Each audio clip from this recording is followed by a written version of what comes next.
মাদারীপুরের কালকিনিতে ৮ বছরের মাদ্রাসা শিক্ষার্থী নাসিমা আক্তার নিখোঁজের ৭০ দিনেও ফিরে আসেনি। আমাদের মাদারীপুর প্রতিনিধি রকিবুজ্জামানের তথ্যচিত্রে বিস্তারিত জানাচ্ছেন মাসুদুল হক। মাদারীপুরের কালকিনিতে নিখোঁজের ৭০ দিনেও সন্ধান মেলেনি ৮ বছরের মাদ্রাসা শিক্ষার্থী নাসিমা আক্তারের। তার সন্ধানের দাবিতে নিখোঁজ শিক্ষার্থীর পরিবার সংবাদ সম্মেলন করেছেন। সংবাদ সম্মেলনে ভুক্তভোগী পরিবার নিখোঁজ নাসিমাকে ফিরে পেতে সরকার ও প্রশাসনের কাছে আকুল আবেদন জানিয়েছেন।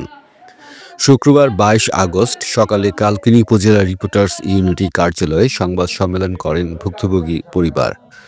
ভুক্তভোগী পরিবার সূত্রে জানা গেছে, কালকিনি পৌরসভার ৮ নং ওয়ার্ডের কাশিমপুর গ্রামের নাসির মেধার মাদ্রাসা পড়ুয়া মেয়ে নাসিমা আক্তার গত ১৪ জুন রাতে বাড়ির পাশের একটি বিয়ের অনুষ্ঠানে যায়। সেখান থেকে বাড়ি ফেরার পথে নিখোঁজ হয় সে। এরপর থেকে অনেক খোঁজাখুঁজি করেও তার কোনো হদিশ মেলেনি।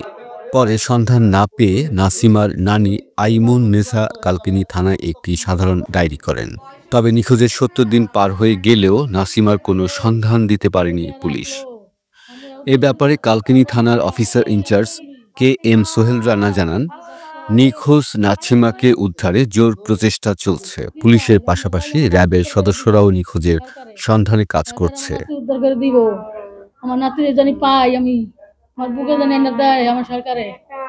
আমি সরকারের কাছে আমার আকুল আবেদন, পুলিশ প্রশাসনের কাছে আমার আকুল আবেদন, তারা জোরভাবে তারা তল্লাশি দিয়া আমার নাতিকে উদ্ধার করে দেওয়ার জন্য আমি আকুল আবেদন করি।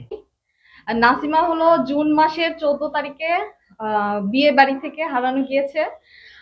সে আনুমানিক 9টা থেকে 10টার মধ্যে তাকে আর পাওয়া যায়নি। সে তার মার সাথে ছিল, একটা বিয়ে বাড়ির মধ্যে গিয়েছিল, আমাদের একদম পাশের বাসায় ছিল।